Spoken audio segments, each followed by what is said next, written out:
Ikaw, yes, ikaw nga, kukuha ka ba ng Bachelor of Science in Business Administration, major in Marketing Management? Kung oo ang sagot mo, ang video na to ay para sa'yo. Pero bago ang lahat, my name is Mars Trinidad. Tara, aral tayo. Isa sa mga pwede mong maging major pag kumuha ka ng BSBA na program sa college ay ang Marketing Management.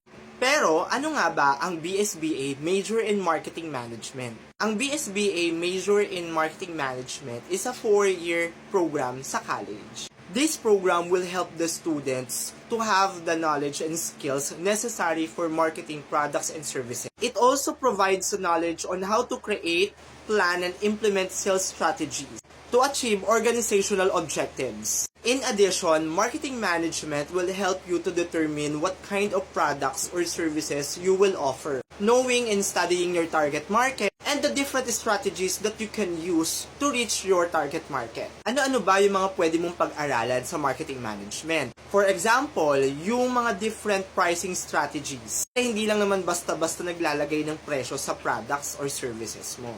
Yung brand management, yung mga different types of promotion, yung mga marketing intermediaries, and sales distribution. Yan yung mga pwede mong matutunan kapag kumuha ka ng BSBA Major in Marketing Management. And of course, napakarami pang topic. Matututo ka rin gumawa ng business plan, marketing plan, and feasibility studies. So kung gusto mong mag-take ng BSBA Major in Marketing Management, go mo na yan. Kung may tanong ka and topics na gustong pag-usapan, i-comment down mo lang. Sasagutin natin yan at pag-uusapan on my next video. At kung nakatulong sa'yo ang video na to, paki-like and share naman.